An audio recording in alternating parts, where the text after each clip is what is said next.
firman-Mu di dalamku, tenangkan jiwaku. Engkaulah perisaiku saat badai hidup menerpaku. Firman-Mu di dalamku,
Engkaulah kekuatanku,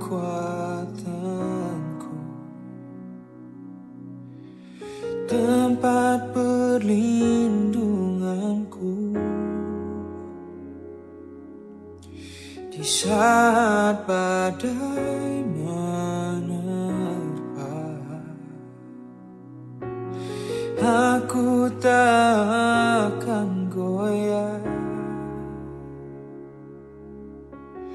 aku tak akan goyah, sebab Kau sertaku.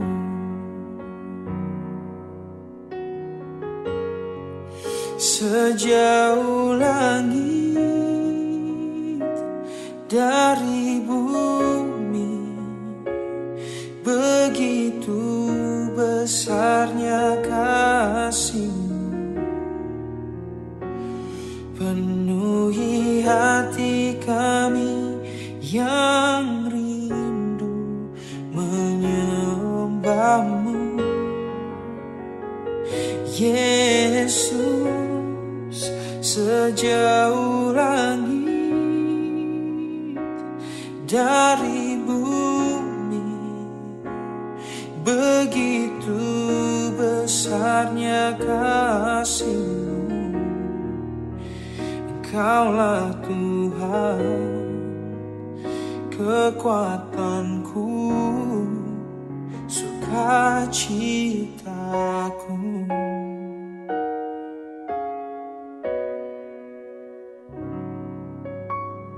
Engkaulah kekuatanku,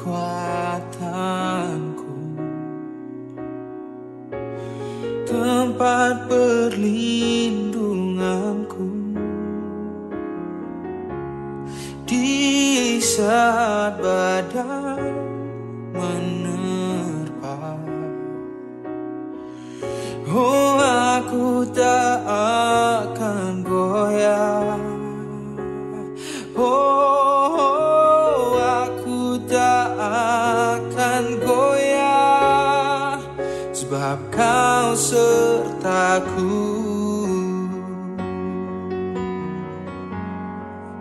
Sejauh langit dari bumi, begitu besarnya kasih-Mu, penuhi hati kami yang rindu menyembah-Mu. Oh Yesus, sejauh langit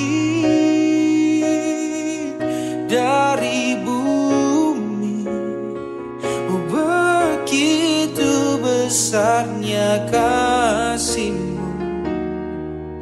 Engkaulah Tuhan, kekuatanku, sukacitaku.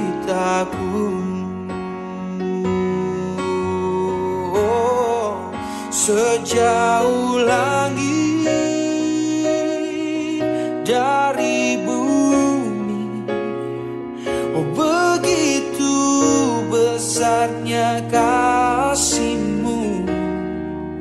Oh, penuhi hati kami yang rindu menyembah-Mu. Yesus, sejauh langit dari bumi, oh begitu besarnya kasih-Mu. Engkaulah Tuhan, kekuatanku, sukacitaku.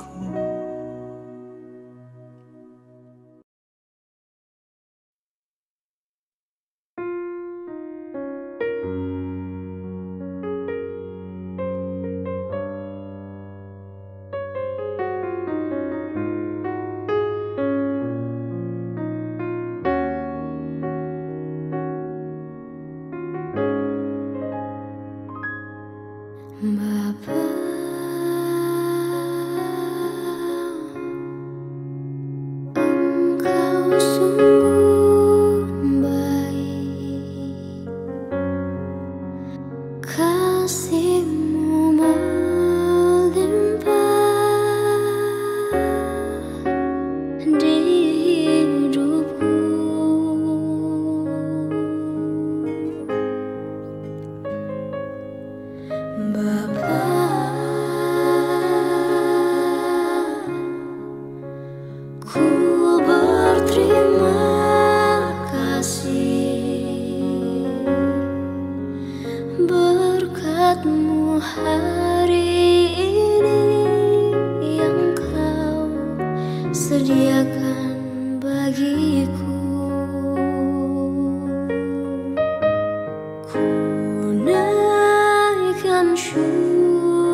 10, 9, 8, 7, 6, 5, 4, 3, 2, 1. Haleluya. Shalom saudara-saudariku di dalam Tuhan. Selamat datang dalam ibadah minggu. Minggu hari ini tanggal 15 bulan November 2020. Kiranya damai sejahtera dari Allah Bapa yang melampaui segala akal dan pikiran menguasai hati kita semuanya. Kita rindu supaya ketika kita beribadah, hadirat Tuhan hadir di tengah-tengah kita. Dan mari kita buka ibadah ini dengan doa. Bapa yang baik, terima kasih untuk kasih setiamu yang luar biasa. Kau begitu baik atas kehidupan kami. Kami mengundang Tuhan hari ini dalam ibadah raya ini supaya Tuhan bekerja, biar ada hati yang diubahkan, ada pikiran yang dibukakan. Dan Kau menyertai hamba Tuhan yang hari ini membawa firman-Mu Tuhan dengan kuat kuasa Tuhan, supaya setiap firman yang disampaikan nantinya juga boleh mengubah hidup kami, dan kami juga rindu masuk dalam pujian dan penyembahan. Kiranya segala pujian dan penyembahan yang kami angkat boleh berkenan di hadapan Tuhan. Terima kasih Tuhan, Kau luar biasa. Haleluya, amin. Haleluya. Mari kita angkat satu pujian, mari kita menari tempat kita masing-masing, kita berjoget untuk Tuhan, sebab hanya bagi Dialah segala hormat dan pujian dan syukur, sebab Yesuslah kekasih jiwa kita. Amin.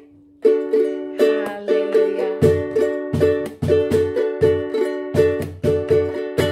Yesus kekasih jiwaku, sungguh ku percaya padamu, karena kasih-Mu padaku, Kau tebus dosaku.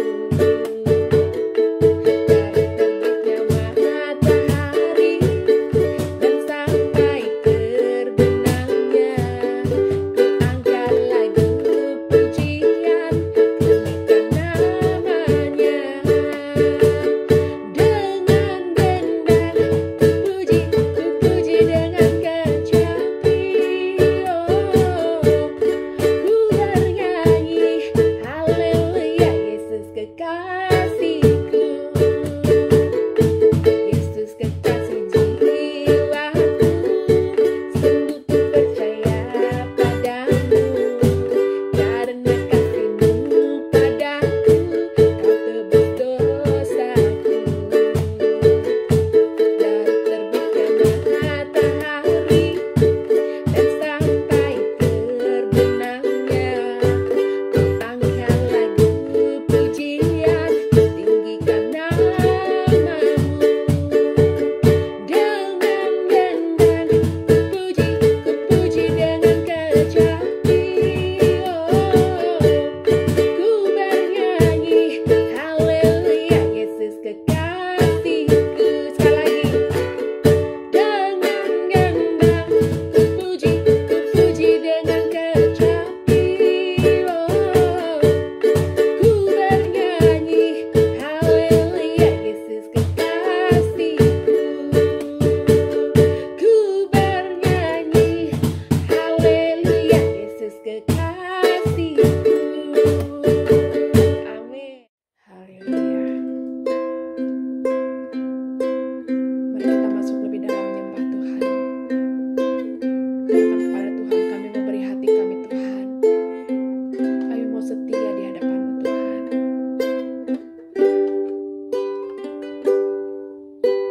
Seperti wanita mengurapimu,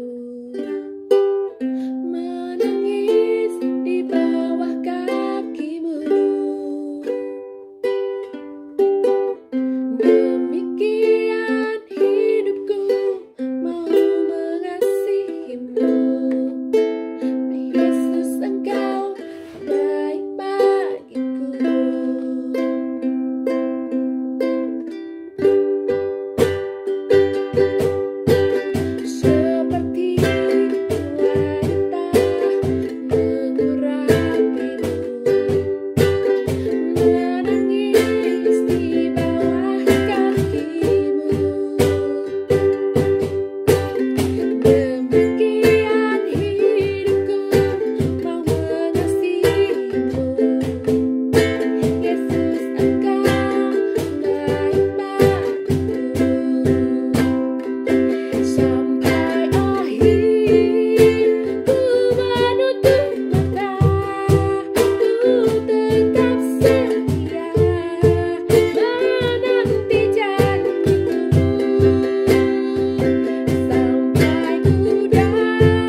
Shalom, jemaat Tuhan yang terkasih.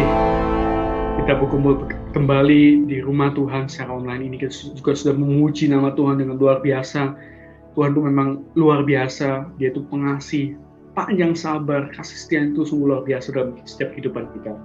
Mari sekarang kita mau bersama-sama, kita mau membaca, merenungkan firman Tuhan, kita mendengarkan sharing. Mari kita bersama-sama berdoa. Tuhan Yesus, terima kasih Tuhan buat kasih setiamu, buat anugerahmu dalam hidup kami Tuhan. Kalau kami bisa berkumpul bersama-sama, tolong kami Tuhan Yesus, tolong kami Roh Kudus. Sehingga ketika kami membaca firman-Mu, ketika sharing disampaikan Tuhan, kami mendengar Tuhan, bila kami boleh mendapatkan rema. Kami minta Roh Kudus, Kau yang bekerja dalam hati kami Roh Kudus. Bekerjalah di sana, ubah hati kami, berikan kami revelasi baru, ya Roh Kudus, dan tolong kami, sehingga kami enggak cuma berhenti sampai pendengar saja, tapi kami boleh melakukan segala firman itu. Kami boleh mengikuti kehendak-Mu, melakukannya dalam setiap kehidupan kami, sebagai ungkapan syukur kami atas karya-Mu di atas kasih. Terima kasih Tuhan Yesus, urapi lidah bibir hamba-Mu ini, sembunyikan di balik salib dan biarlah segala kemuliaan itu hanya bagi-Mu Tuhan Yesus. Terima kasih Tuhan, terpujilah nama-Mu, dalam nama Tuhan Yesus kami berdoa, haleluya, amin.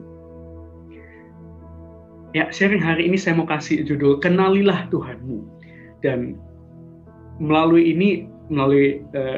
tema sharing ini saya mau mengajak kita semua untuk melalui suatu perjalanan sharing ini, sehingga di akhir nanti kita boleh juga belajar, kita boleh untuk mengenal Tuhan kita. Sebelum itu di kantor saya mau cerita sedikit, ada gerakan #StayConnected gitu ya. #StayConnected ini berbicara mengenai ya, ketika kita semua ada di dalam wabah COVID-19 ini, perusahaan-perusahaan pun menyadari, di pegawai-pegawai di perusahaan, di tempat di mana saya bekerja itu juga mulai menjawab. Waktu itu ada survei dan dijawab di situ bahwa orang meskipun mereka berkumpul secara online, melihat secara online, tapi mereka tidak merasakan adanya koneksi. Mereka ada banyak orang yang depresi, banyak orang yang merasa stres kerja di rumah saja kayak gitu kan. Dan setelah disurvei, setelah diselidiki lebih lanjut, itu karena orang tidak merasakan adanya hubungan gitu. Jadi melalui perusahaan tempat di mana saya bekerja menyarankan untuk ketika bertemu, ketika ada rapat secara online, itu nggak langsung bahas, ya udah kita ini harus kerja ini, harus lakukan ini, tapi disarankan coba mulai dengan bertanya, bagaimana kabarmu? Ada apa gitu kan? Apakah sehat-sehat saja? Semua baik-baik aja? Jadi mungkin jadi istilahnya sedikit ngepoin orang gitu ya. Tapi dikatakan dengan memulai seperti itu sedikit banyak itu juga sudah membangun suatu hubungan. Jadi kita ada juga perasaan, aku ini diperhatikan, aku ini, oh ya, ada orang yang mau mendengar ceritaku, mendengar mungkin keluhan, mungkin sakit, mungkin apa ada yang mau diungkapkan, itu didengar gitu kan. Di stay connected. Dan sekarang pun saya mengatakan buat kalian semua, buat kita semua, mari kita tetap stay connected. Meskipun kita harus di rumah, kita nggak bisa berkumpul untuk komsel, kita nggak bisa berkumpul mungkin untuk retret, untuk berkumpul bersama-sama, tapi mari kita tetap stay connected. Mari kita tetap bisa berhubungan, kita tetap bisa mungkin ngepoin orang ya, kita tetap bisa bertanya, apa kabarmu, baik-baik aja kah? Ada tantangan apa yang bisa saya doakan, bisa kita doakan gitu kan. Dan juga kita tetap ada komsel secara online di tempat, jadi kota kita masing-masing ada komsel secara online. Ada juga Hope Global, Hope di setiap kota juga ada Hope. Itu tempat buat kita untuk bisa berkumpul, untuk stay connected ya, untuk saling mendoakan, saling berbagi, saling mendengar juga ya. Nggak cuma hanya didengar aja, kita ngomong terus, tapi kita juga mendengar orang lain, kita juga perhatian sama orang lain. Karena seperti yang saya cantumkan di sana, kita tidak diciptakan untuk hidup sendiri. Jadi stay connected. Lalu ada satu hal yang saya mau kasih lihat ke saudara.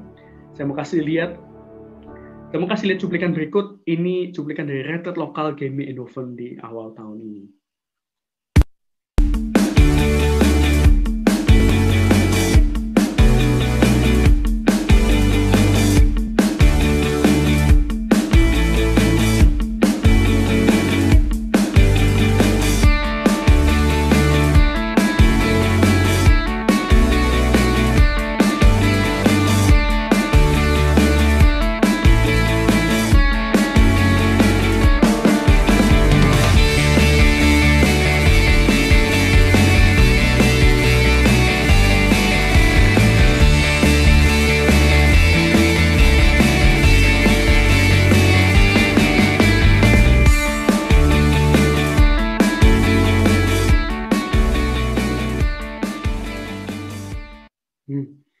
Itu cuplikan sedikit itu membuat saya, kalau teman saudara tadi lihat di sana, itu banyak canda, banyak tawa di sana. Kita berkumpul, kita setiap keluarga itu bawa bawa masakan sendiri-sendiri, itu kita bisa masakan online dan semua itu enak-enak.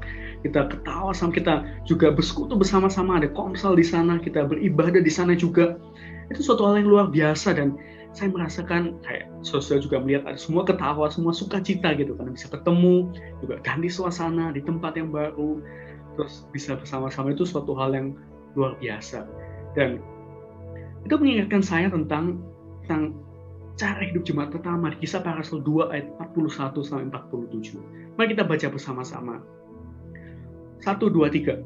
Orang-orang yang menerima perkataannya itu memberi diri dibaptis, dan pada hari itu jumlah mereka bertambah kira-kira 3.000 jiwa. Mereka bertekun dalam pengajaran rasul-rasul dan dalam persekutuan, dan mereka selalu berkumpul untuk memecahkan roti dan berdoa. Maka ketakutanlah mereka semua. Sedang rasul-rasul itu mengadakan banyak mujizat dan tanda. Dan semua orang yang telah menjadi percaya tetap bersatu, dan segala kepunyaan mereka adalah kepunyaan bersama. Dan selalu ada dari mereka yang menjual harta miliknya, lalu membagi-bagikannya kepada semua orang sesuai dengan keperluan masing-masing. Dengan bertekun dan dengan sehati mereka berkumpul tiap-tiap hari dalam bait Allah. Mereka memecahkan roti di rumah masing-masing dan secara bergilir, dan makan bersama-sama dengan gembira dan dengan tulus hati, sambil memuji Allah, dan mereka disukai semua orang. Dan tiap-tiap hari Tuhan menambah jumlah mereka dengan orang yang diselamatkan. Cara hidup jemaat pertama nih, saya kasih sedikit bagian-bagiannya. Dikatakan mereka bertekun, mereka selalu berkumpul untuk memecah roti dan berdoa. Mereka makan bersama-sama dengan gembira dan dengan tulus hati.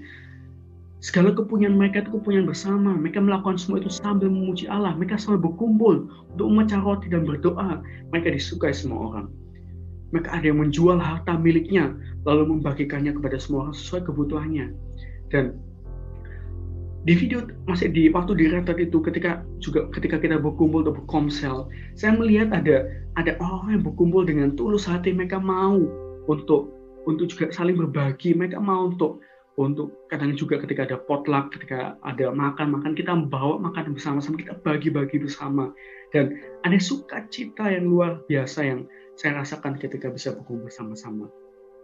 Dan di jemaat pertama mereka mau melakukan itu gitu kan. Dan bahkan di sana dikatakan juga ada yang mau menjual harta miliknya lalu membagi-bagikannya kepada semua orang sesuai kebutuhannya. Itu suatu hal yang luar biasa gitu kan. Katakan juga mereka selalu berkumpul untuk memecah roti dan berdoa tiap-tiap hari gitu kan. Kalau saya bayangkan sekarang saya juga mungkin saudara, belum tentu kita mau menjual harta milik kita terus membagikannya buat orang lain, belum tentu gitu kan. Belum tentu kita mau setiap hari, bayangkan setiap hari berkumpul untuk memecah roti, setiap hari berkumpul berdoa. Mungkin kita mikir, waduh, kalau setiap hari kumpul, kapan waktu buat aku sendiri ya? Kapan ada waktu mungkin untuk nonton Netflix, untuk nonton YouTube atau online, harus ngurus anak, harus apa, ada banyak urusan gitu. Tapi saya percaya saat mereka banyak di zaman itu pasti banyak urusan, pasti banyak hal yang harus dilakukan gitu kan. Bahkan di waktu itu belum ada handphone, belum ada internet, semua harus dilakukan secara fisik, secara dengan tangan gitu kan. Tapi mereka tetap mau untuk melakukan semua itu. Mereka tetap mau melakukan untuk berkumpul, berbagi, membagi waktu mereka, hidup mereka, pikiran mereka, harta mereka. Mereka mau peduli sama orang lain, dan mereka lakukan semua itu dengan gembira dan dengan tulus hati. Dan saya percaya, bayangkan ketika kita masuk ke suatu komunitas ya, ketika masuk ketemu orang yang gembira, mereka tulus hati saling berbagi, mereka menyambut kita juga dengan gembira, mereka mau peduli, mereka mau membagi bahkan harta mereka buat kita yang pertama kali datang. Kita juga pasti wow, suatu hal yang luar biasa gitu kan. Oleh karena itu mereka disukai semua orang, dan mereka berkembang secara luar biasa. Orang jemaat pertama, orang yang percaya waktu itu di zaman itu, mereka berkembang secara luar biasa. Dikatakan juga kita baca ketika habis Petrus berkhotbah 3.000 orang yang jadi percaya. Dan setiap hari Tuhan menambahkan teruskan jumlah itu. Dan suatu hal yang luar biasa gitu. Bagaimana bisa dari satu orang, dari Yesus sendiri, dicari 12 orang, jadi 70, berkembang lagi. Lalu habis itu Yesus mati, terus kayaknya seolah-olah mati, nggak ada apa-apa. Dia ditinggalkan, murid-muridnya pun lari, tercerai-berai. Tapi setelah itu, ada kebangkitan terjadi. Setelah itu Petrus berkhotbah, 3.000 orang bertobat, lalu berkembang secara eksponensial. Dan kalau saudara, kalau kita baca sejarah, jemaat pertama, mereka berkembang di suatu zaman yang nggak mudah. Karena di zaman itu pun ada penekanan yang luar biasa. Ada penyiksaan yang luar biasa. Kalau kita baca, saya baca sejarahnya, orang Kristen itu ditindas dengan luar biasa. Mereka diumpankan ke singa. Sekeluarga mungkin satu jemaat itu di rame-rame dipertontonkan, dipertarungkan dengan singa. Mereka mereka ditusuk dan dibakar hidup-hidup dan jadi kayak penerang jalan itu.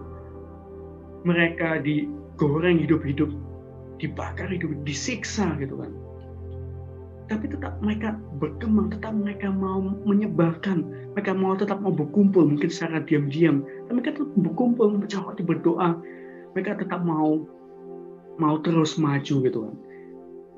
Itu hal yang luar biasa. Dan mungkin di zaman itu orang Kristen itu dianggap pengikut Kristus itu dianggap sebagai wabah gitu ya. Karena wabah ini berkembang secara luar biasa. Dan bicara tentang wabah, kita sekarang ini ada juga dalam satu situasi wabah pandemi COVID-19 ini. Dan kalau bicara soal pandemi di setiap negara, di Belanda apalagi yang diusahakan adalah pemerintah berusaha untuk menekan angka reproduksi virus COVID ini. Nah, angka R itu apa? Angka R itu yaitu itu adalah suatu cara dalam memberi peringkat pada kemampuan penyebaran sebuah penyakit. Jadi ketika R-nya itu lebih dari 1, seperti yang saudara bisa baca, penyebaran itu akan eksponensial. Tapi ketika angka R di bawah 1, penyebarannya akan berhenti.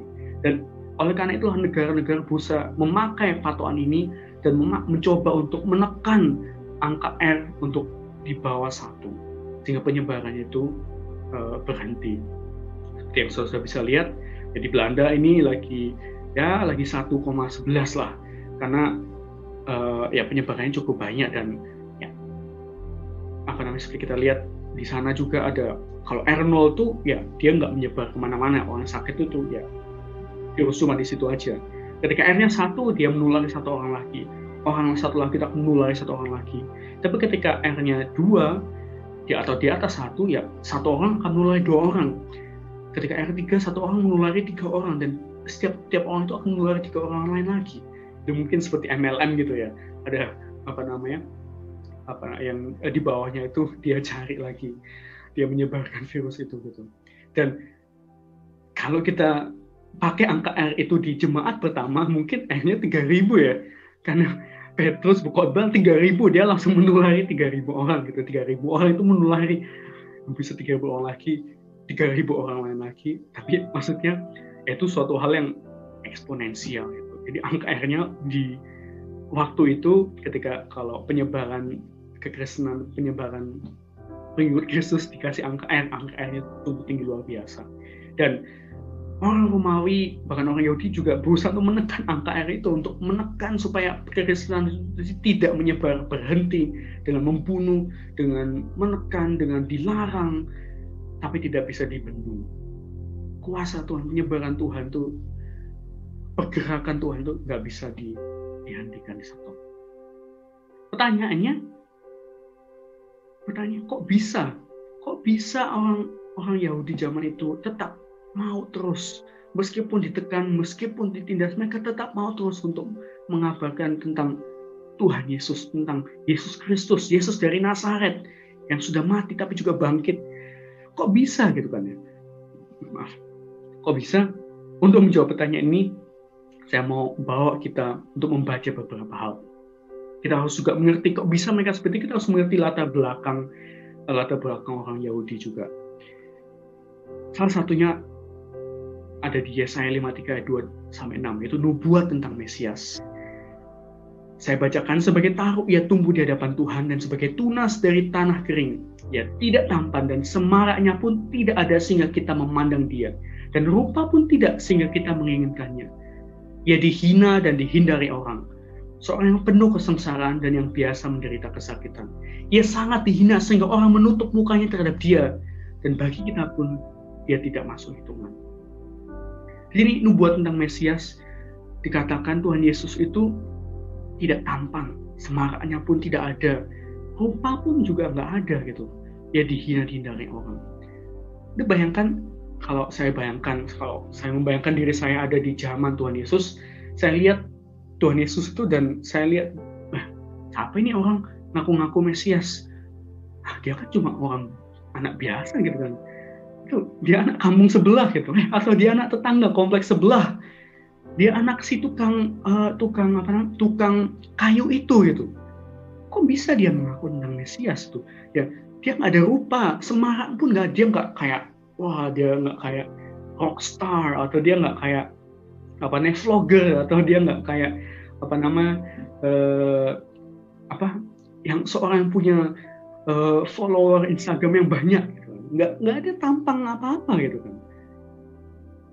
Semaraknya pun tidak ada, rupa pun tidak sehingga kita menginginkannya. Bahkan nggak ada yang ingin dia gitu, biasa. Dikatakan juga ia dihina dan dihindari orang. Seorang yang penuh kesengsaraan dan yang biasa menderita kesakitan. Ia sangat dihina sehingga orang menutup mukanya terhadap dia, dan bagi kita pun dia tidak masuk hitungan. Dan bayangkan, kalau lagi-lagi saya bayangkan ketika saya lihat, itu loh Mesias, dia ngaku Mesias tapi dia tuh akhirnya disalib. Dia akhirnya disalib dan mati. Terus habis kan. Dia nggak masuk hitungan, dia dihina, dia penuh sengsara. Dan ketika saya bayangkan, ketika saya ada di zaman itu pun, saya pun pasti akan bilang orang kayak gitu ngapain diikuti, tuh akhirnya mati ya. Dia mungkin lakuin bisa, tapi pada akhirnya mati. Ya udahlah, stop dulu kan ya. Tetapi, kalau kita baca lebih lanjut sini, tetapi sesungguhnya penyakit kita lah yang ditanggungnya, kesengsaraan kita yang dipikulnya. Padahal kita mengira dia kena tulah, dipukul dan ditindas Allah. Tetapi dia tertikam oleh karena pemberontakan kita. Dia diremukkan oleh karena kejahatan kita. Ganjaran yang mendatangkan keselamatan bagi kita ditimpakan kepadanya. Dan oleh bilu-bilunya kita menjadi sembuh. Kita sekalian sesat seperti domba. Masing-masing kita mengambil jalannya sendiri, tapi Tuhan telah menimpakan kepadanya kejahatan kita sekalian. Dan mari kita coba ganti, kita coba baca ini sekali lagi bersama-sama, tetapi kita ganti kata kita menjadi ku. Jadi ketika ada kata kita lah atau kita ganti ku gitu ya. Baik, kita coba bersama-sama, kita baca 1, 2, 3. Tetapi sesungguhnya penyakit kulah yang ditanggungnya, dan kesengsaraan kulah yang dipikulnya. Padahal aku mengira dia kena tulah, dipukul dan ditindas Allah.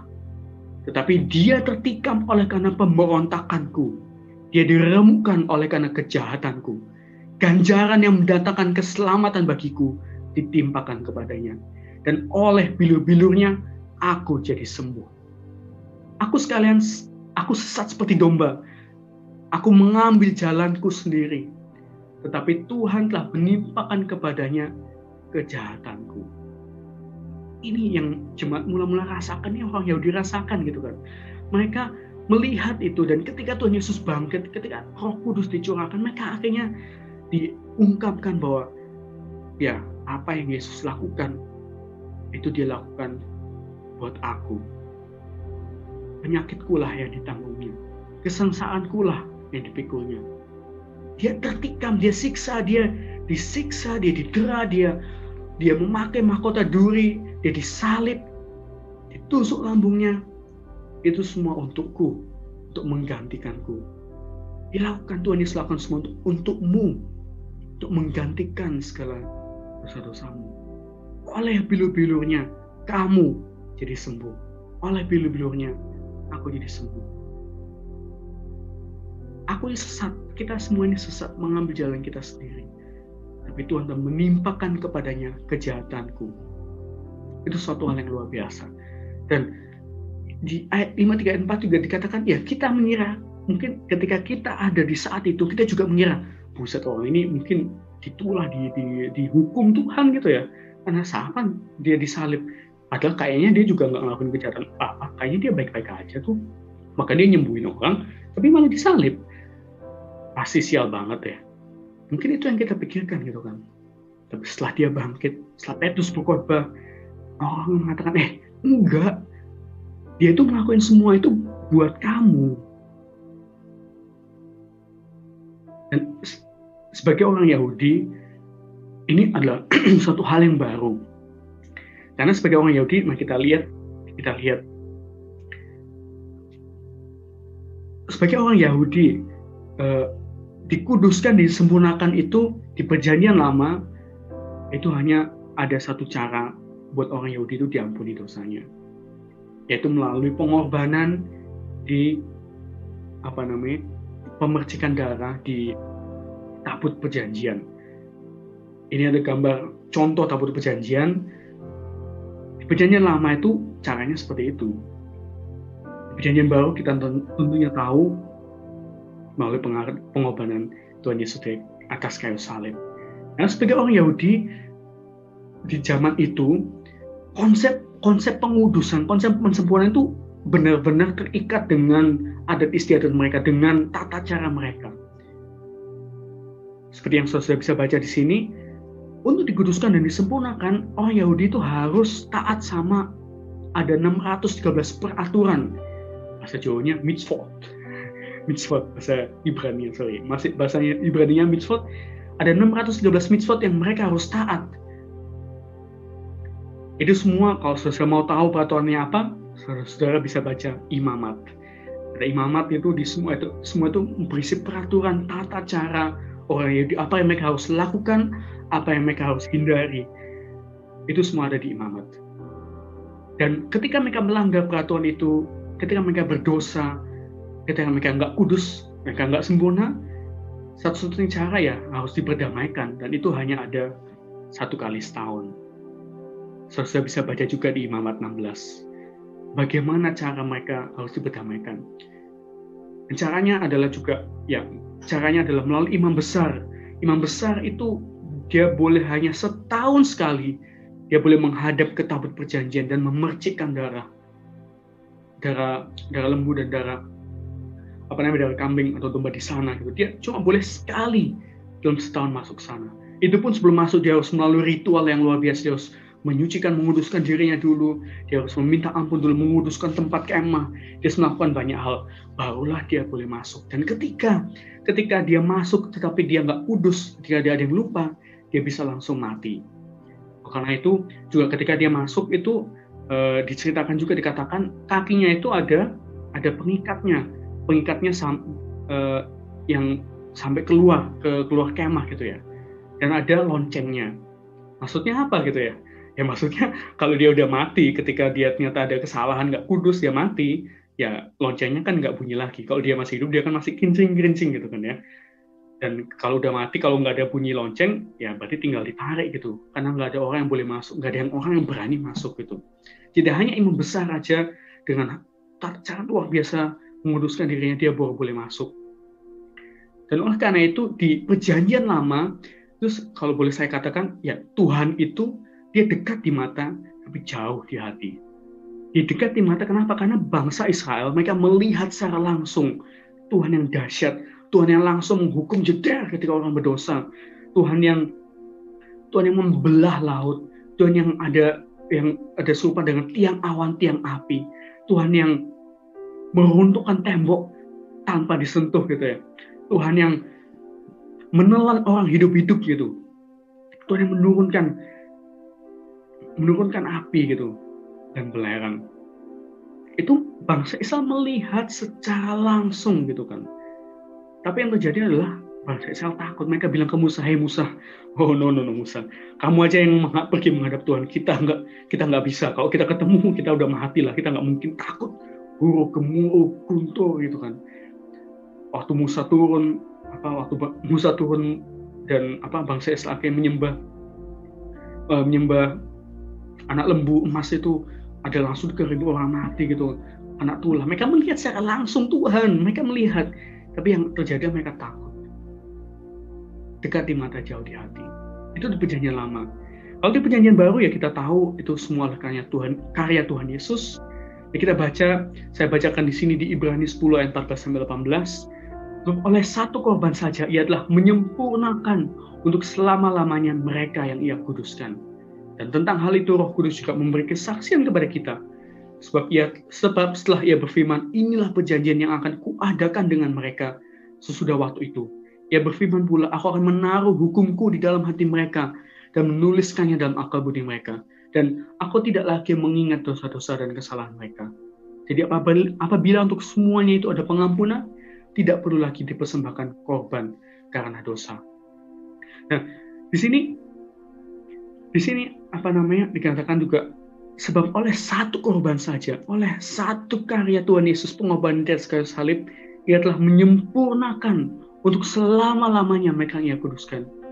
Oleh pengorbanan Tuhan Yesus di kayu salib, oleh pengorbanan itu, kita ini disempurnakan, kita ini dikuduskan. Oleh pengorbanan Tuhan Yesus di atas kayu salib. Dan itu janji, ini perjanjian yang Tuhan adakan gitu kan. Aku akan menaruh hukumku dalam hati mereka dan menuliskannya dalam akal budi mereka. Aku tidak lagi mengingat dosa-dosa dan kesalahan mereka. Jadi saudara, dosa-dosa kesalahan kita tidak diingat-ingat lagi. Tuhan sudah menyempurnakan, Tuhan sudah menguduskan kita untuk selama-lamanya. Ketika kita percaya pada karya pengorbanan Tuhan Yesus di atas kayu salib. Itu perjanjian yang Tuhan lakukan. Di perjanjian baru itu janji Tuhan yang Tuhan berikan buat kita gitu ya. Ada lagi di Yohanes 10 ayat 27-30, saya bacakan, domba-dombaku mendengar suaraku dan aku mengenal mereka dan mereka mengikut aku, dan aku memberikan hidup yang kekal kepada mereka, dan mereka pasti tidak akan binasa sampai selama-lamanya, dan seorang pun tidak akan merebut mereka dari tanganku. Bapakku yang memberikan mereka kepadaku lebih besar daripada siapapun, dan seorang pun tidak dapat merebut mereka dari tangan Bapa. Aku dan Bapa adalah satu.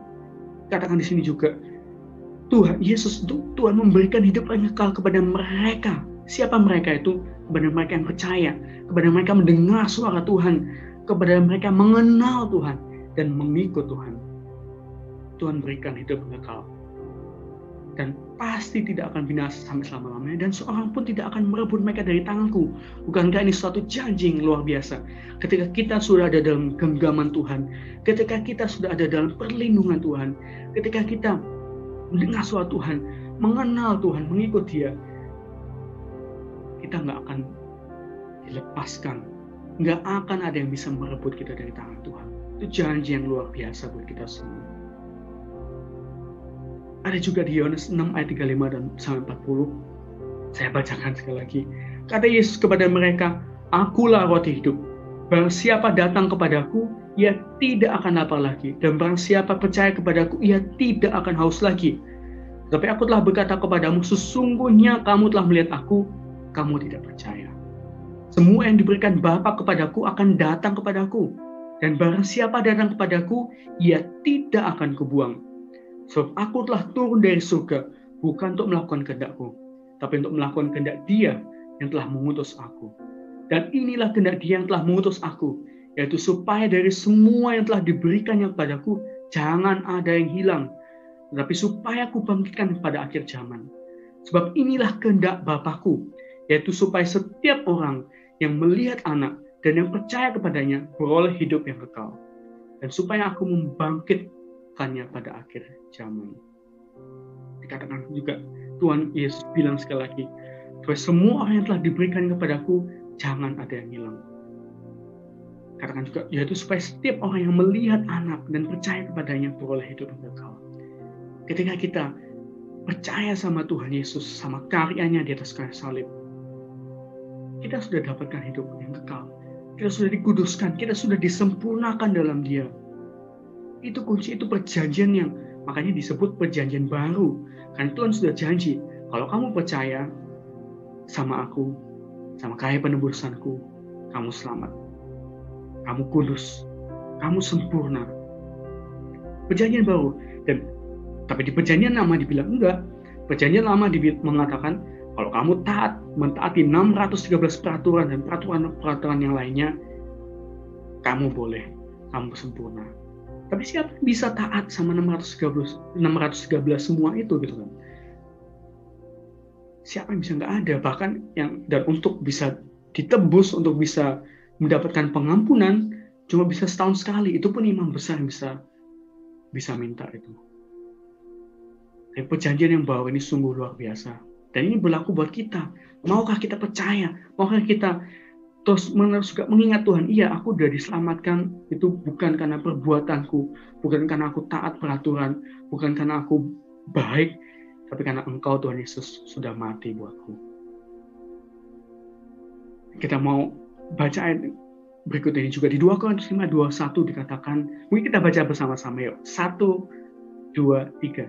Dia yang tidak mengenal dosa telah dibuat yang menjadi dosa karena kita, supaya dalam Dia kita dibenarkan oleh Allah. Kita baca juga Yudas 1 ayat 24. 1, 2, 3. Bagi Dia yang berkuasa menjaga supaya jangan kamu tersandung dan yang membawa kamu dengan tak bernoda dan penuh kegembiraan di hadapan kemuliaannya. Filipi 1 ayat 6. Akan hal ini aku yakin sepenuhnya, yaitu Ia yang memulai pekerjaan yang baik di antara kamu akan meneruskannya sampai pada akhirnya pada hari Kristus Yesus. Kita baca sama-sama Yohanes 10 ayat 10. Pencuri datang hanya untuk mencuri dan membunuh dan membinasakan. Aku datang supaya mereka mempunyai hidup dan mempunyai dalam segala kelimpahan. Ini janji Tuhan yang luar biasa gitu kan. Bagaimana Tuhan ketika kita percaya sama Dia, Tuhan itu akan menjaga kita. Tuhan akan menjaga supaya kita jangan tersandung. Tuhan yang membawa kita dengan tak bernoda dan penuh kegembiraan di hadapan kemuliaannya. Tuhan juga berjanji ketika Ia sudah memulai pekerjaan baik dalam diri kita, Dia akan meneruskannya sampai pada akhirnya. Dan ini janji Tuhan yang luar biasa gitu kan. Ketika Tuhan datang, Tuhan akan juga memberi kita hidup yang berkelimpahan. Ini janji Tuhan bahwa Dia Tuhan Yesus itulah yang menguduskan dan menyempurnakan kita. Tuhan Yesus itulah yang sanggup menjaga diri kita. Tuhan Yesus itulah yang sanggup untuk membawa kita secara sempurna. Dan itu suatu janji yang luar biasa dari Tuhan buat kita gitu ya. Ini bukan karena kita berbuat apa-apa, bukan karena kita ke gereja, bukan karena kita rajin komsel, bukan karena kita berdoa lalu kita diselamatkan, kita dikuduskan, kita disempurnakan. Enggak. Tapi kita sudah dikuduskan, kita sudah disempurnakan oleh karya Tuhan Yesus. Dan itu juga yang jadi suatu revelasi baru buat jemaat mula-mula. Mereka sadar bahwa itu bukan karena pengorbanan, bukan karena mereka taat peraturan, tapi karena karya Tuhan Yesus di atas kayu salib itu. Dan ketika mereka percaya itu, ada kekuatan yang baru, ada semangat yang baru, ada hati yang berapi-api, ada kekuatan yang mereka bilang, iya luar biasa, itu bukan karena aku, karena Tuhan. Dan itu yang membuat mereka bisa tahan siksaan, tahan hukuman, tahan bahkan dihadapkan pada maut pun mereka bisa bertahan kayak gitu. Karena mereka yakin karya Tuhan Yesus yang luar biasa. Dan buat kita juga, apakah kita bisa dengan hati sungguh-sungguh bilang, iya Tuhan Yesus, oleh karena karyamu Tuhan Yesus, aku ini sudah dikuduskan. Oleh karena karyamu Tuhan Yesus, aku sudah disempurnakan di dalam-Mu. Ya mungkin aku mungkin jatuh dalam dosa, tapi Tuhan aku mau minta ampun, aku mau berbalik dan aku mau percaya Tuhan di dalam Engkau itu sudah menyempurnakanku. Engkau Tuhan sudah mengkuduskanku. Ingat saudara, 2 Korintus 5 ayat 21, saya harap kita semua ingat, mungkin hafalkan. Dia yang tidak mengenal dosa telah dibuatnya menjadi dosa karena kita, supaya dalam Dia tidak dibenarkan oleh Allah. Dalam Dia. Mari kita katakan bersama-sama supaya dalam Dia aku dibenarkan oleh Allah. Kita katakan bersama-sama yuk. 1, 2, 3. Supaya dalam Dia aku dibenarkan oleh Allah. Dalam Yesuslah kita dibenarkan. Dan ini suatu hal yang luar biasa kan. Mereka bayangkan di perjanjian lama, mereka Bayangkan ketika harus lakuin 613 peraturan, lalu tiba-tibanya Tuhan Yesus mati dan bangkit dan dia janji bahwa ya kamu nggak harus taat lagi gitu kan, untuk dikuduskan, untuk disempurnakan, tapi kamu harus percaya gitu kan. Itu kan suatu hal yang luar biasa juga. Ya bayangkan saudara, kalau kita harus ikut, kan ya namanya secara manusia, saya percaya itu setiap manusia itu setiap orang punya susah untuk diatur sendiri gitulah. Saya pun kadang susah diatur gitu kan, banyak orang lain juga susah diatur gitu. Susah banget karena selalu mikir tapi kalau di Belanda itu ada istilah ya maar gitu kan. Ya tetapi gitu. Dan orang Belanda ini menurut saya juga salah satu orang yang susah diatur gitu, karena banyak ribet banget. Bahkan saya juga tahu kalau di Jerman sudah wajib pakai Mondkapje, pakai penutup mulut. Di Belanda ini mereka pada nggak mau. Orang Jerman juga kaget, di Belanda belum pakai, belum wajib, belum. Bahkan orang tua saya yang di Indonesia juga mereka bilang, di Belanda nggak harus pakai penutup mulut, enggak. Sekarang sudah mulai diwajibkan, tapi awal-awal dulu nggak diwajibkan karena orang Belanda bilang nggak mau, aku nggak mau diatur, aku nggak mau orang lain nyuruh aku untuk memasang sesuatu di muka aku gitu, susah diatur. Dan bayangkan ketika ada peraturan itu lalu tiba-tiba nggak ada peraturan, kan enak banget gitu kan. Maka muncul pertanyaan, ya setelah dikuduskan, disempurnakan, lalu ngapain gitu kan?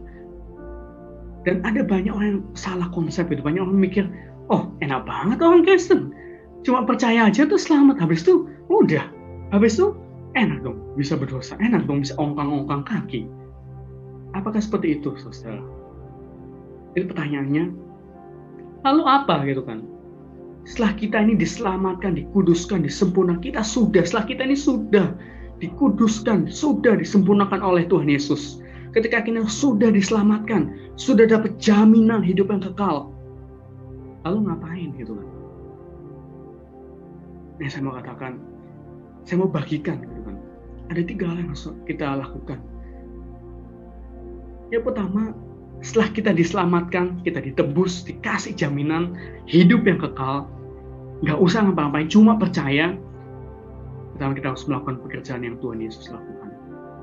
Kita baca di sini, di Yohanes 4 ayat 12 dikatakan, aku berkata kepadamu, sesungguhnya barang siapa percaya kepadaku, ia akan melakukan juga pekerjaan-pekerjaan yang aku lakukan. Bahkan pekerjaan-pekerjaan yang lebih besar daripada itu. Sebab aku pergi kepada Bapa.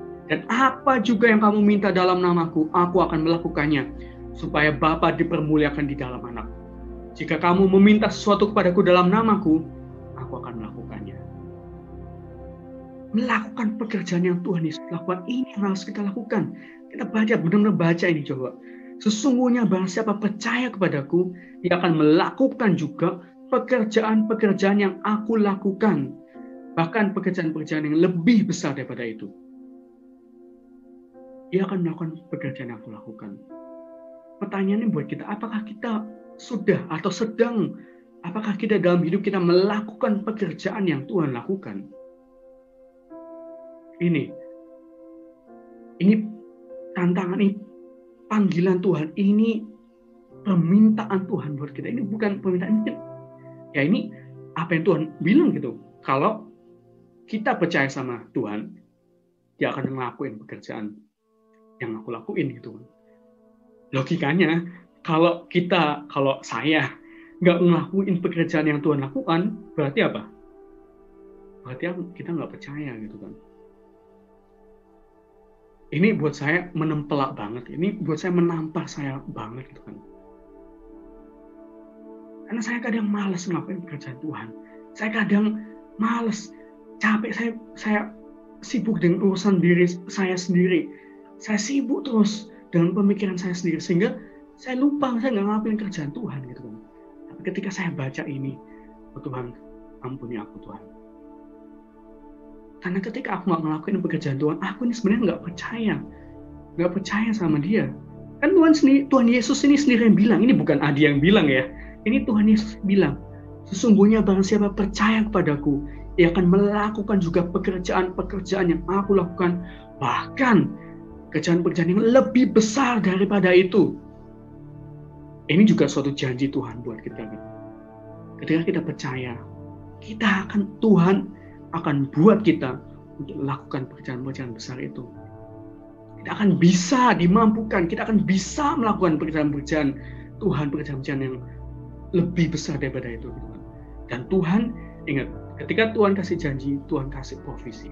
Ketika Tuhan minta sesuatu dari kita, Tuhan pasti akan cukupi. Dan ini juga tertulis sini di Yohanes 14 ayat 13. Dan apa juga yang kamu minta dalam namaku, aku akan melakukannya. Ketika apa? Ketika kita percaya. Ketika apa? Ketika kita melakukan pekerjaan Tuhan. Tuhan akan menjawab doa. Tuhan akan minta apa yang kita minta dalam namanya.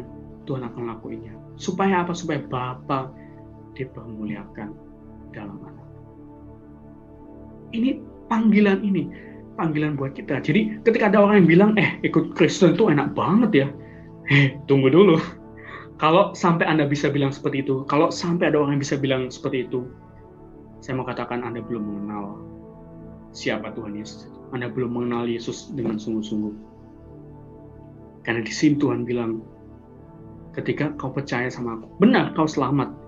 Tapi ketika aku benar-benar percaya sama Yesus, sama pengorbanannya, kamu pasti akan melakukan pekerjaan-pekerjaan yang Tuhan lakuin. Yang pertama, ingat, setelah kita diselamatkan, ketika kita percaya kita diselamatkan, ketika kita percaya kita sudah dikuduskan dan disempurnakan oleh pengorbanan Tuhan Yesus, lalu apa? Kita melakukan pekerjaan yang Tuhan Yesus lakukan. Yang kedua, kita memberitakan, menyaksikan perbuatan baik Tuhan dalam hidup kita. Kita baca bersama-sama 1 Petrus 2 ayat 9-10. 1, 2, 3. Tetapi kamulah bangsa yang terpilih, imamat yang rajani, bangsa yang kudus, umat kepunyaan Allah sendiri. Supaya apa? Supaya kamu memberitakan perbuatan-perbuatan yang besar dari Dia, yang telah memanggil kamu keluar dari kegelapan kepada terangnya yang ajaib. Kamu yang dahulu bukan umat Allah, tapi yang sekarang telah menjadi umatnya, yang dahulu tidak dikasihani, tapi yang sekarang yang telah beroleh belas kasihan. Yang kedua, apa yang harus kita lakuin ketika kita, kayak di ayat 10 dikatakan, ketika kita sudah jadi umat Allah, ketika kita sudah dapat belas kasihan, ketika kita sudah diampuni dosa kita, ketika kita sudah dapat jaminan masuk surga, ketika kita sudah dapat kasih karunia Tuhan, ketika kita sudah dikuduskan dan disempurnakan, apa yang kita lakukan? Kita memberitakan perbuatan-perbuatan yang besar dari Dia, yang telah memanggil kita keluar dari kegelapan kepada terang yang ajaib. Memberitakan perbuatan-perbuatan besar dari Dia, itu yang Tuhan mau. Itu yang Tuhan mau ketika kita ini sudah diselamatkan, ketika saya ini sudah keluar dari gelap kepada terang yang ajaib, memberitakan perbuatan-perbuatan yang besar dari Dia. Dan pertanyaan juga, ketika kita nggak memberitakan perbuatan-perbuatan yang besar dari Dia, ya pertanyaannya kembali lagi, ya, apakah kita sudah keluar dari gelap kepada terang ajaib? Apakah kita sudah diselamatkan? Apakah kita sudah mengalami Tuhan secara pribadi? Apakah kita sudah mengenal Tuhan Yesus secara pribadi?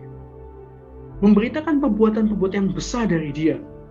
Buat saya perbuatan besar ini pasti tentunya pengorbanan di atas kayu salib, pasti tentunya mujizatnya, bagaimana Dia dulu membangkitkan orang mati, bagaimana Dia menyembuhkan orang, bagaimana Dia mengasihi orang dengan luar biasa, bagaimana Dia peduli sama semua orang, bagaimana Dia mendekatkan diri juga pada orang yang berdosa dan memberi mereka suatu revelasi baru bahwa mereka diampuni, mereka diterima oleh Tuhan, mereka dikasih oleh Tuhan.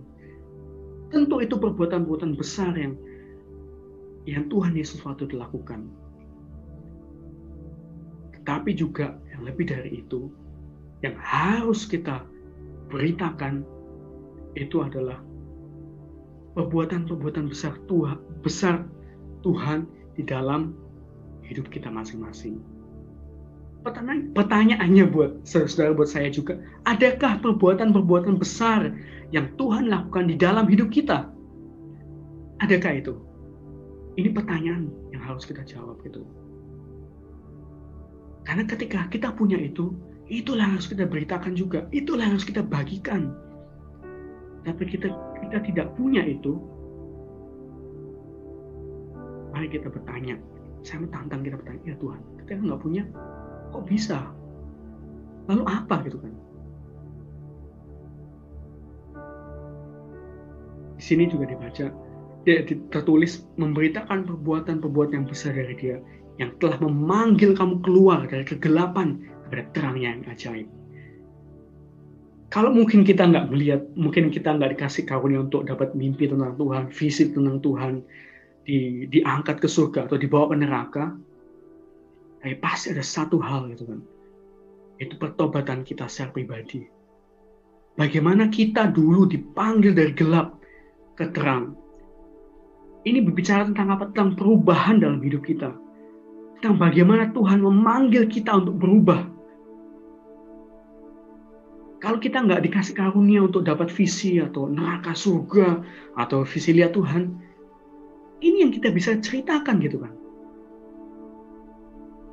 Tapi kalau ini aja nggak ada, kalau kita nggak bisa menceritakan perubahan hidup kita, pertanyaannya kembali lagi ya, apakah kita sudah diselamatkan? Apakah kita sudah mengenal Tuhan Yesus dengan benar? Karena saya percaya, pengenalan itu ada prosesnya gitu kan. Kita nggak bisa langsung kenal secara langsung. Sama juga ketika saya menikah dengan istri, saya nggak langsung kenal di sekejap satu saat aja gitu kan. Setiap hari itu proses pengenalan. Setiap hari ada hal yang baru yang saya belajar. Sama juga dengan Tuhan. Ketika kita baca Tuhan, saya percaya firman-Nya akan terus berbicara. Saya percaya kita akan terus dibukakan hal-hal baru. Dan itu Tuhan meminta kita terus menerus berubahlah oleh apa? Oleh pembaharan budimu, sehingga kita bisa mengenal kehendak rencana Allah yang sempurna, apa yang kudus dan berkenan. Ketika kita baca firman Tuhan, kita nggak cuma sekedar baca, tapi kita lihat apa yang Tuhan mau dalam hidup kita, apa yang Tuhan mau ubah dalam hidup kita. Dan ketika kita bisa berubah bersama-sama dengan Tuhan, itulah perbuatan besar dalam Dia. Perbuatan besar yang Tuhan lakuin dalam hidup kita, bagaimana Tuhan mengubah kita.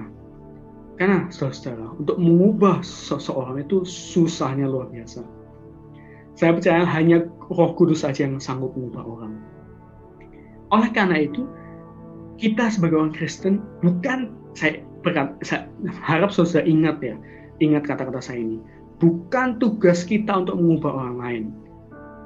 Tuhan nggak meminta kita untuk mengubah orang lain. Tapi Tuhan meminta kita untuk apa? Untuk memberitakan perbuatan-perbuatan yang besar dari Dia. Untuk memberitakan perbuatan-perbuatan besar.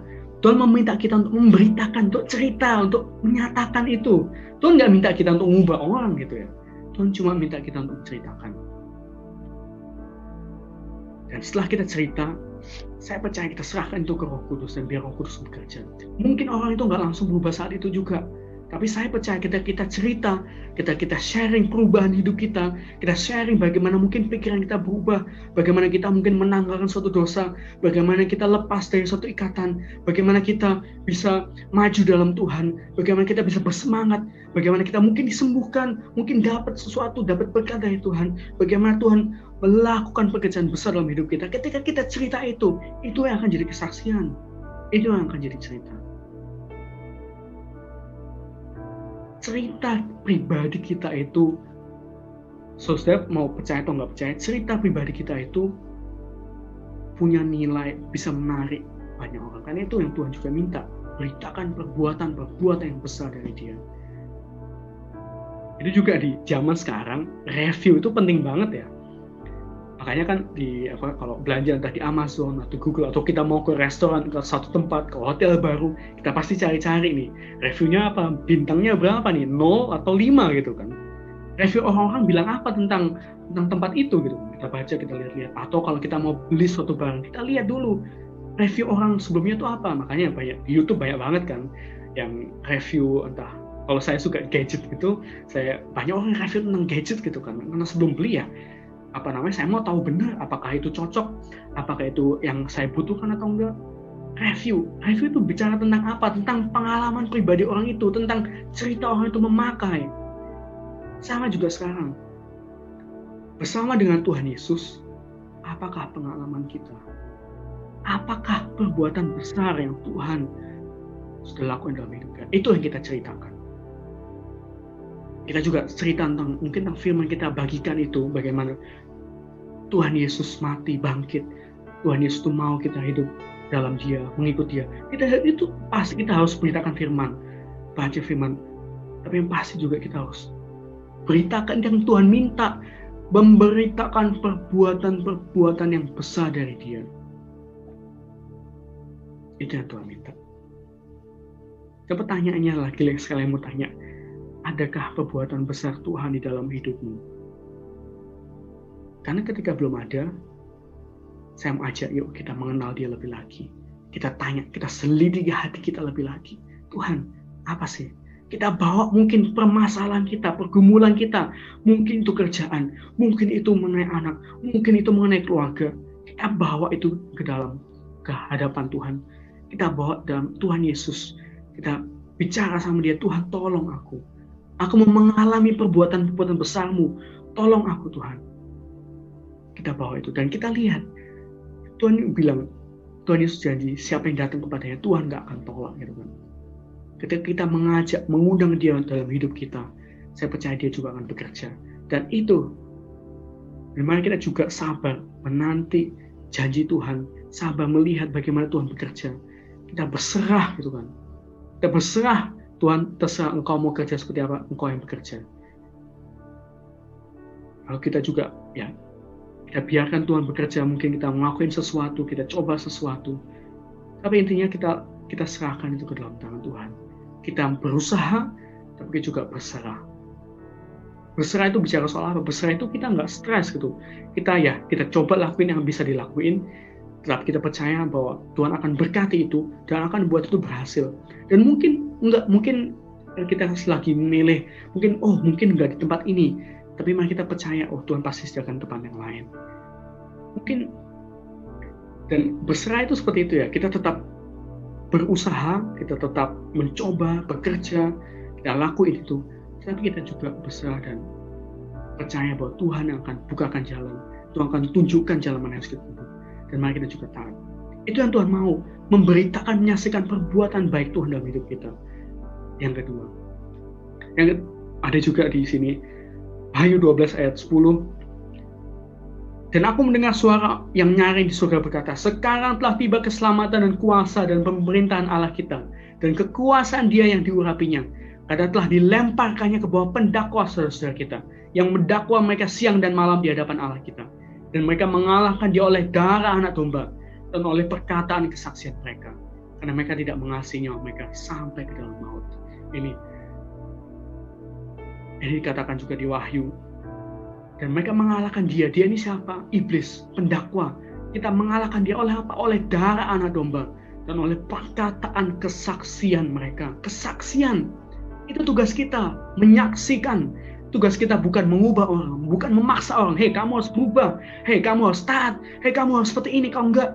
Kalau enggak, gitu kan. Kalau enggak. Kita harus menyaksikan. Gitu kan. Kalau sama anak-anak, kalau saya sama anak saya, ya saya gemes sampai harus pakai cara. Kalau enggak, gitu kan, untuk sedikit kasih motivasi.